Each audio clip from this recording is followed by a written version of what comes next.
మన deputy CM Kalyan గారు theatre లో పేద పీపుల్స్ తో ఇంటరాక్ట్ అవుతున్నారు. సో ఎలా అనిపిస్తుంది?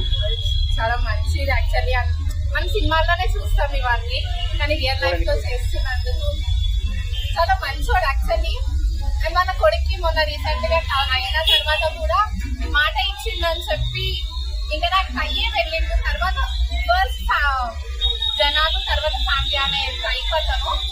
అండ్ మన రెస్పెక్ట్ టువర్డ్స్ హిమ్.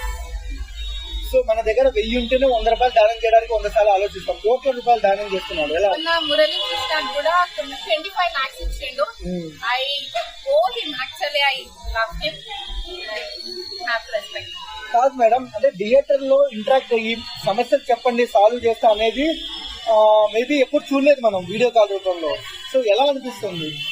చాలా కొత్త ఐడియా యాక్చువల్లీ. అంటే ఎందుకు తీసుకొని వచ్చిండ్రు అంటే కూడా ఇప్పుడు థియేటర్ లో చాలా మంది జనాలు ఉంటారు కాబట్టి, జనాలు అక్కడే దొరుకుతారు కాబట్టి, యూత్ అక్కడే ఉంటారు కాబట్టి, వాళ్ళ ప్రాబ్లమ్స్ అక్కడే దొరుకుతాయి కాబట్టి, సో ఇంటరాక్ట్ అవుదామని ఆ ఐడియాతో ఉన్నారేమో. సో ఆ థియేటర్ రెంట్ కూడా కళ్యాణ్ గారే కడుతున్నారు సొంత డబ్బులు. ఎలా అనిపిస్తుంది?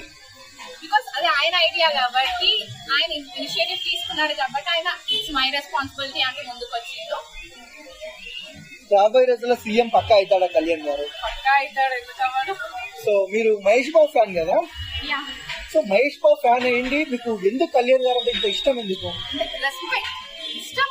I respect him. Mahesh Babu అంటే is my favourite actor and hero. ప్రతి ఒక్కరికి పర్సనల్ ఉంటారు.